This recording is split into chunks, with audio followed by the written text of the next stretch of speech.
especially since people have been raised in different regions and different cultures, that we definitely, if it impacts our society and our morals, then we're like, yeah. Off of what Haley said, I think a lot of like the culture determines your own moral opinion and your own moral output. Especially like if you grow up in Christian conservative Pella, Iowa, your morals are going to be completely different than someone who is born in South Africa.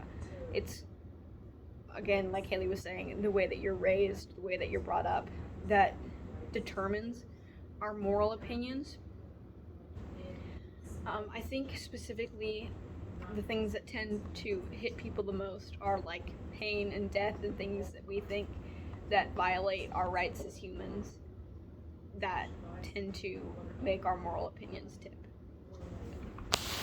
Well, and going off of that, Adam Smith in the TED Talk says that essentially it's what we can see as well that impacts us. I mean, let's say, using his example, that China was suddenly swallowed up by an earthquake, they'd be like, oh my gosh, that's awful. But because they don't see it and it's not there every day, soon they begin to forget and then it doesn't bother them anymore. Their moral opinions really don't change that much. But let's say that they were to lose a limb, then they might be more for disabled access to stuff because it's something that they're dealing with every single day and it's right in front of their eyes. They can't hide away from it. Well, didn't Pinker say that, like, if one village was slaughtered, then they'd be like, oh, that really sucks. But they don't see the outcome of that, so they move on slowly. And I think overall that's the importance of having multiple voices within a conversation and having that diversity as part of it, because you truly don't know what it's like to be anyone else ever until you actually live through their experiences.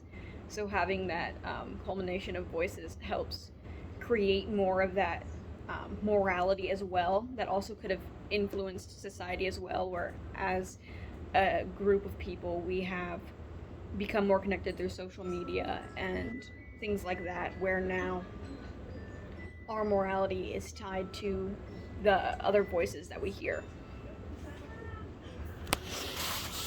So then the last one, that the question that we made is, can you not have reason without morality? And kind of building off of what Mathis just said, how we need a variety of voices to a variety of moralities and opinions.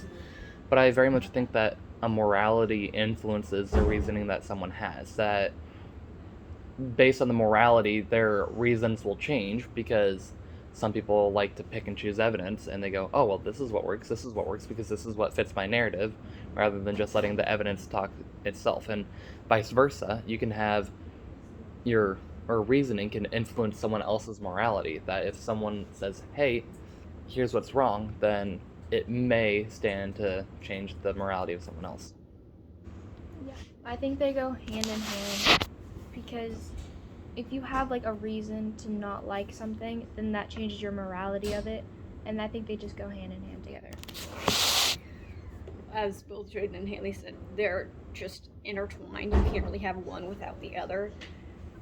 A lot of times it's either like, if you're describing something that doesn't have morality, it's that lack of morality that fuels your reason, because it's still morality, just your morality is not as in depth or as complete as someone else's, or might not extend as far. But a lot of the major issues we see today, like abortion, the death penalty, things like that, all base around morality, whether or not we think it's ethical, whether or not we think that people should contribute to these things and whatnot. And a lot of it also is based around what we were talking about earlier, just culture as well, and your personal beliefs that you are raised on. Especially with religion and different cultures, they have different moralities of things, and what might seem legal and perfectly fine for one culture is completely wrong for another. So I think it just depends on how you're raised.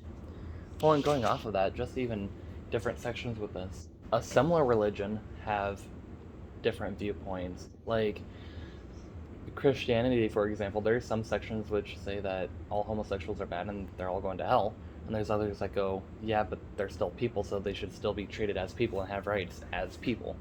So, I mean, morality has a point on it, but then so does the reasoning, because it's how do they reason that religious text that they're using, which then influences their morality. But, are we good? Good talk.